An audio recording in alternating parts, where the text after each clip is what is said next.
You need to fold first.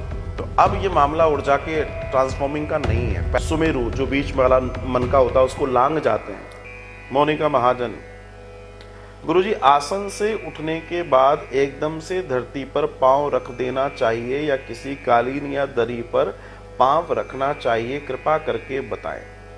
अब ये बहुत अच्छा प्रश्न पूछा है। देखिए प्रैक्टिस जो करते हैं ना उनके पास प्रश्न होते हैं। तो अभी आसन पे बैठने और उठने की चर्चा हम लोग कर रहे थे, तो मोनिका महाजन बात कर रही हैं कि जब हम आसन से उठते हैं तो सीधे धरती पे पैर रखें या किसी कारपेट पे रखें।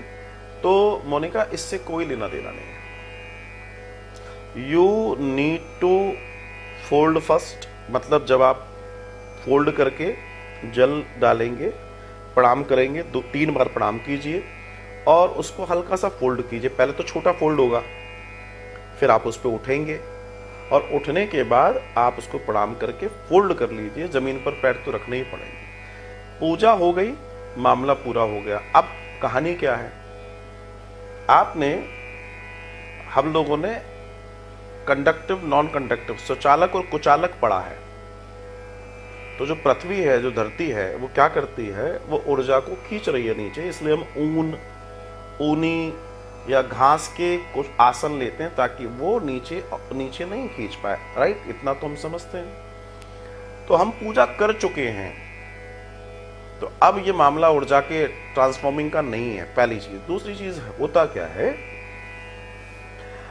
आसन को अगर आपने प्रणाम करके फोल्ड नहीं किया है और आप वैसे ही उठ गए, तो आपकी माला, आपकी पूजा, समस्त जो भी पुण्य कर्म आपने करे हैं वो पूरा का पूरा फल इंद्र को प्राप्त हो जाता है। मतलब जितनी पूजा आपने करी, 2 घंटे बैठ के, आधा घंटा बैठकर, 10 मिनट में, अगर आसन आपने फोल्ड नहीं किया है तो आसन खुला है, तुरंत इंद्र आकर उस पर बैठकर आपके पूरे तप को ले जाता है। और ये शास्त्रीय दर्शन हम आपको बता रहा हूं, जो शास्त्र में नियम बताया गया है। ठीक इसी तरीके से जो लोग, जिनको माला करना नहीं आती है और वो सुमेरु लांग जाते हैं, सुमेरु जो बीच वाला मन का होता है उसको लांग जाते हैं, तो उनकी भी माला का फल इंद्र के पास चला जाता है।